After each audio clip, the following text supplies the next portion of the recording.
ఆంగ్ల నూతన సంవత్సరంలో అప్పుడే ఒక నెల ముగిసిపోతోంది. జ్యోతిష శాస్త్రం ప్రకారం ఫిబ్రవరి మాసంలో ద్వాదశ రాశులలో కొన్ని రాశుల వారికి ఆర్థికపరమైన విషయాల్లో ఎక్కువగా నష్టాలొచ్చే అవకాశం ఉంది.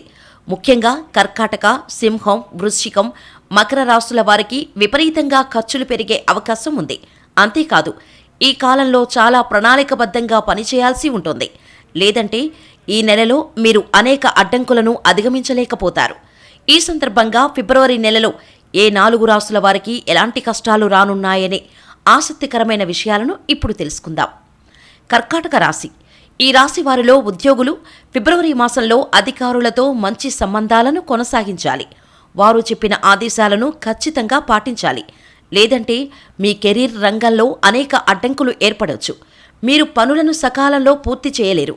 వ్యాపారులకు శ్రమకు తగిన పూర్తి ప్రయోజనం దక్కకపోవచ్చు. పోటీదారులు మీకు హాని కలిగించేందుకు ప్రయత్నించవచ్చు. మీరు ఆదాయం, ఖర్చుల మధ్య బ్యాలెన్స్ పాటించాలి. మీ కుటుంబ సభ్యులతో ఈ కాలంలో వివాదాలు తలెత్తొచ్చు. ఇలాంటి పరిస్థితుల్లో చాలా తెలివిగా వ్యవహరించాలి. సింహరాశి. ఈ రాశి వారు ఫిబ్రవరి నెలలో కొంత ఒత్తిడిని ఎదుర్కోవాల్సి వస్తుంది. మీరు ఎంత కష్టపడినా ఫలితం నిరాశజనకంగానే ఉండొచ్చు. అయితే తెలివిగా పనిచేయాలి.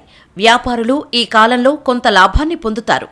కానీ ఊహించినంత లాభం మాత్రం రాకపోవచ్చు. ఆర్థికపరంగా ప్రతికూల వాతావరణం ఉంటుంది. కుటుంబ సభ్యుల మధ్య వివాదాలు తలెత్తే అవకాశం ఉంది. కాబట్టి మీరు సంయమనం పాటించాలి. తులరాశి. ఈ రాశి వారు ఫిబ్రవరిలో కెరీర్ పరంగా అనేక సవాళ్లను ఎదుర్కోవాల్సి రావచ్చు. ఉద్యోగులు కార్యాలయంలో పనిచేయటానికి పెద్దగా ఆసక్తి చూపరు. దీంతో మీ పనులన్నీ ఆలస్యమయ్యే అవకాశాలు ఎక్కువగా ఉంటాయి. మీరు మీ ఆత్మవిశ్వాసాన్ని బలహీనపరుచుకోవద్దు. వ్యాపారులకు ఈ నెలలో గడ్డుకాలమే అని చెప్పొచ్చు. మీరు మీ అవసరాలను తీర్చుకోవటానికి రుణాలు తీసుకోవాల్సి ఉంటుంది. పెట్టుబడులు పెట్టి నష్టపోయే అవకాశం ఉంది. మీ కుటుంబ జీవితంలో సామరస్యం లోపించొచ్చు. మీ జీవిత భాగస్వామితో విభేదాలు రావచ్చు. కుంభరాశి. ఈ రాశి వారు ఫిబ్రవరిలో అడుగడుగునా తడబడుతూ ముందుకు సాగాల్సి వస్తుంది. మీరు అనేక సవాళ్లను ఎదుర్కోవాల్సి ఉంటుంది. మీకు పని ఒత్తిడి కూడా ఎక్కువగా ఉంటుంది. వ్యాపారులకు ఈ కాలంలో మిశ్రమ ఫలితాలు వస్తాయి. మీ కుటుంబ జీవితంలో ఆనందంగా ఉంటుంది.